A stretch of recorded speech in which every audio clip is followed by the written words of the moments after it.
Bioware veterans laid off by EA, Forza Horizon 5 is coming to PlayStation 5, and plans for this year's Summer Game Fest have been announced. All of that on the TripleJump Gaming News. Well, hello everyone. Hello everyone. It's the end of another week, and there's more news for you to consume today. Yeah. That's how it works. Yes. Welcome to the news. We start off with some sad news, some potentially surprising news, depending on which part of the internet you inhabit, I suppose. That is the news that EA recently announced they were downsizing Bioware. They didn't confirm there were layoffs, but there are layoffs. Of course and there are. People have been coming out and saying, I've been laid off. Yeah. And the people that have been laid off include actually some quite big hitters who have had really long tenure at Bioware. Yeah, this obviously comes after Dragon Age: The Veilguard didn't hit the lofty heights that EA had planned for it. I think very unfairly, actually. I've been loving that game, so it's a shame to see all these people let go. Obviously, Bioware apparently is still continuing to work on Mass Effect, but it is now a core team instead of an entire studio, ? Not entirely sure, but considering the caliber of the people they've let go, you have to wonder what that team looks like now in terms of the ones that are working on Mass Effect. So the big two that have been lost include Trick Weeks, which is a great name, and they served as a writer on all the games and expansions in the original Mass Effect trilogy, as well as Dragon Age Origins and Inquisition before becoming lead writer on Dragon Age: The Veilguard, and also Karen Weeks, who served as editor on Mass Effect 2, 3 and Andromeda, Dragon Age Origins, DA2 and Inquisition, Anthem, and Star Wars: The Old Republic. So they have been there for a long time. Yeah, we're not talking just, and not to like diminish anyone, we're not talking like just the QA testers who've been let go. We're talking like big members of the team. People have been around for a very long time. People who have like made some of their most popular games, which I think is very interesting. Yes, it is. This obviously comes as well with a slew of other people who have also been let go, including Ryan Cormier, who's been the editor on Star Wars: The Old Republic, Anthem, and Dragon Age: The Veilguard. Jennifer Chevery, cool name, tester, analyst, and producer on Mass Effect 3, Dragon Age Inquisition, Anthem, and Veilguard. Daniel Steed, a producer on Star Wars: The Old Republic, Legacy of the Sith, and Dragon Age: The Veilguard. A senior product manager, Lena Anderson. Michelle Flam, who's a systems designer, and Mad B, who is a UX designer. Brilliant. So there's like a whole range of people who have been let go. And again, these are people who seem to have been at the company for a very long time and are very established within Bioware. So it's a bit of a shame that we're seeing all of these talent just kind of be let go for seemingly no reason, apart from EA struggling a little bit. It seems like Bioware have been in perhaps some hot water for the past few years. Anyway, they what's it called? A Mass Effect Andromeda? No, yes, Andromeda? What the hell's it called? Mass Effect Andromeda was the bad one. Yeah, that's the bad one, right. Okay, so some people did enjoy it, but obviously that took an absolute mauling when it came out. Well, it was a bit state wonky, it was wasn't in. it? And then they did Anthem, and that limped on for ages, and there was talk about completely overhauling that, and then they had an internal meeting and said, actually, we're not going to overhaul it. We're going to scrap it now. Kill it. So BioWare have been needing a win, in my opinion, and yours as well. The Veilguard, actually a very good game, and people should give it a go. Yes. But didn't perform financially for EA. And now you've got this new Mass Effect game, and they've let a load of people go that have been around for a very long time. So what is that Mass Effect game going to look like? I sincerely hope it's a good one, because there is renewed interest after the success of the Legendary collection, I can't remember, Legendary Trilogy, whatever they called it. Remaster. The remasters of 1 to 3. They had a silly name for it, but that was excellent, and people were like, oh yeah, Mass Effect, actually sick.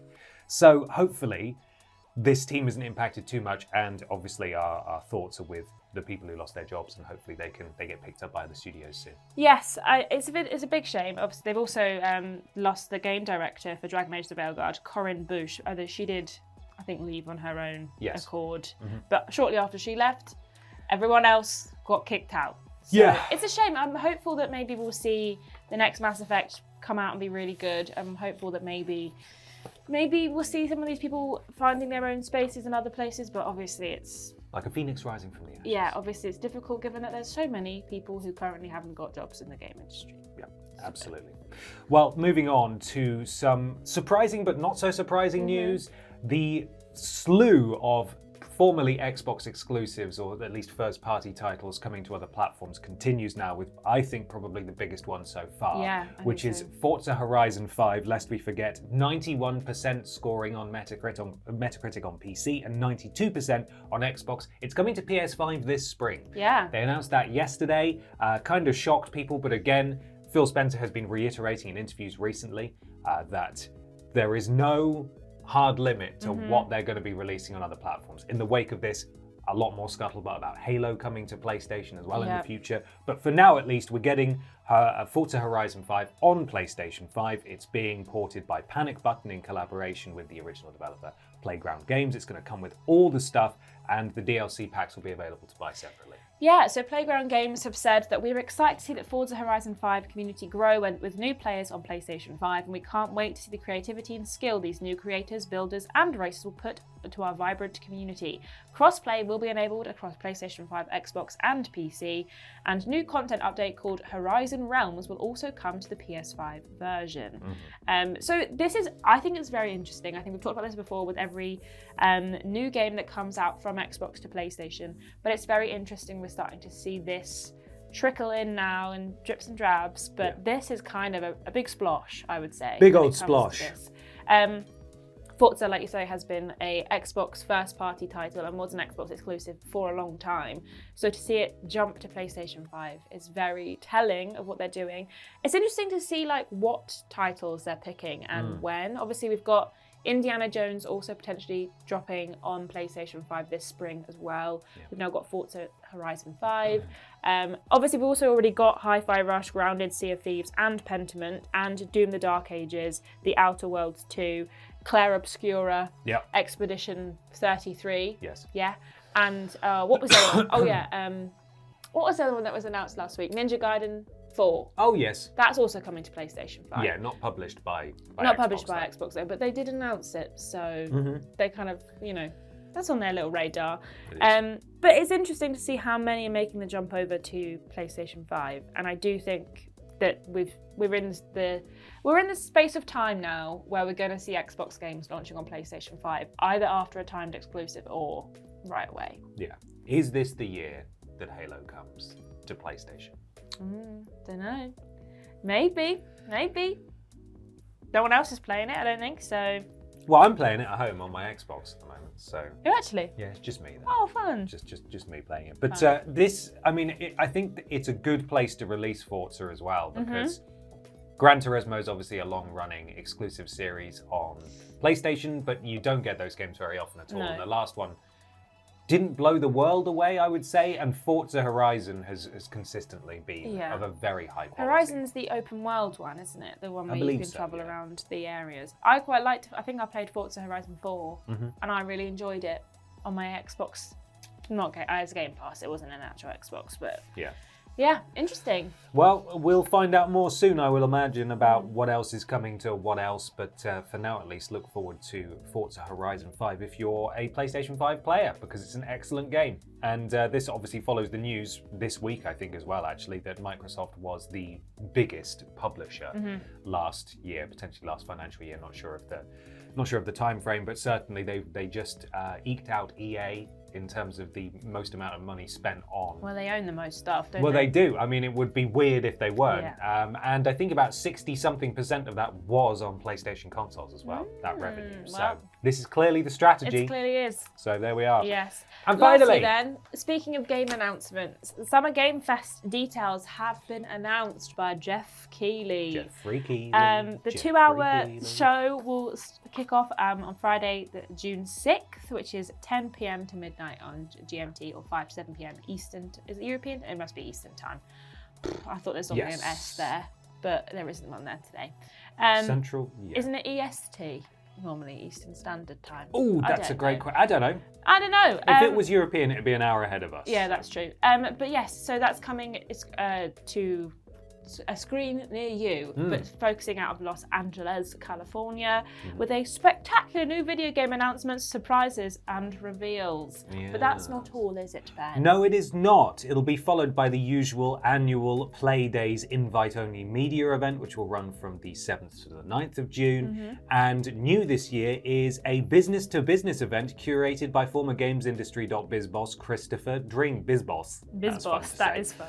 As the quote says, it will delve into some of the key changes, challenges, and opportunities facing the global video game industry, as well as celebrate the cultural impact and importance of video games as the most powerful form of entertainment in the world. It will feature thought leaders from gaming, entertainment, and beyond, bringing multiple industries together on one stage for insightful discussions. So I don't know if that means it's going to be a stage thing that you can tune into and watch these chats, a bit like GDC maybe, but certainly any platform that allows these people to get together and potentially discuss some of the bigger issues, rather than the what's a better way that we can make money? Yeah.